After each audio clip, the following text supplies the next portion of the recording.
मी एक मुलाच्या नात्याने त्यांना विचारलं की मग खरं काय आहे तुमचं. त्यांनी मला सांगितलं की आदरणीय दादा कधीच थांबले.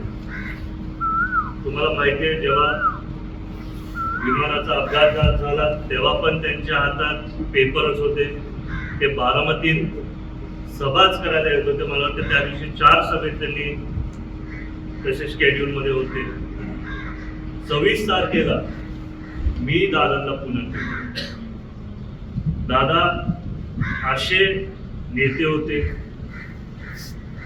की त्यांना सगळंच बरोबर आवडायचं, त्यांना सगळंच एका कायदेशीर पाण्याने आवडायचं. माझं जेव्हा लग्न झालं तेव्हा मी आणि माझी मिसेस पुण्यामध्ये आम्ही आमचं स्वतःचं एक घर तिथं घेतलं. तर 24 तारखेला दादा बारामतीतच होते. रात्री सहयोगला आले. तर मी दादांना बोललो की दादा मला तुमची थोडी वेळ पाहिजे. दादा 24 तारखेला रात्रीच पुण्याला जाणार होते.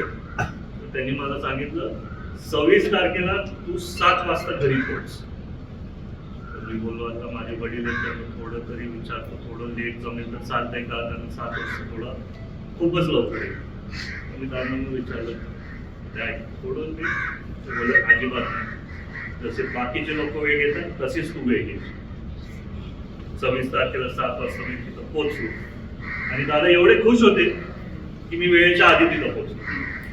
दादांनी 1 तास माझ्याबरोबर चर्चा केली, कामाबद्दल बोललो. मीटिंग खूप चांगली झाली आणि मग दादा झेंडा मंडळाच्या कार्यक्रमासाठी जाणार होते.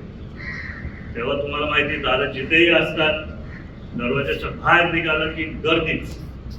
तरी मी त्यांच्या जवळ गेलो. मी दादांना विचारलं दादा येऊ का मी तुमच्या बरोबर झेंडा मंडळासाठी. तर ते बोलले तू कशाला येतो, तू काय करतो. नाही कधी बघितलं नाहीये, तुमच्या बरोबर एकदा येऊन बघतो तरी. तर एक मुलाच्या नात्यात ते बोलले ठीक आहे पुढच्या सीटवरती बस.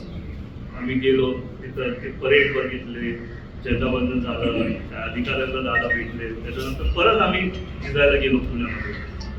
तिथं गेल्यानंतर झेडपीचे निवडणूक तोंडावरती झालेले होते म्हणून भरपूर उमेदवार तिथे होते, भरपूर गर्दी तिथे होती. 1 वाजता त्यांनी त्यांचे बैठकी चालू केली. मला माहिती नाही त्या दिवशी काय झालं. माझं तसं काहीच काम संपलं आणि एकदा झेंडावंदन झालं मी घरी गेलो असतो, नाही तर माझ्या कामासाठी गेलो असतो. त्या दिवशी मनात काहीतरी वेगळंच होतं. मी बोललो थांबतो आज इथं. मग 5-5:30ला मी दादांकडे गेलो. मी बोललो दादा बास ना, मी अनेक वर्ष रात्रीचा दिवस करतो, थोडं तरी विश्रांती घ्या. तेव्हा दादा बोलले जया शेवटची निवडणूक आहे, याच्यानंतर 3 वर्ष काय नाही, 3 वर्ष आपण आरामात सगळं करू. तू सारखा माझ्या मागे लागलाय ना सुट्टीला जाऊ, तर आपण 5 जण सुट्टीला जाऊ. त्या क्षणाला मला कळलं नाही 5 जण, कारण लग्न 1 महिन्यापूर्वीच झालेलं. 5 जण तुम्हाला आठवलं आमचं. पण दादांचं मनात कायम चांगल्या गोष्टी.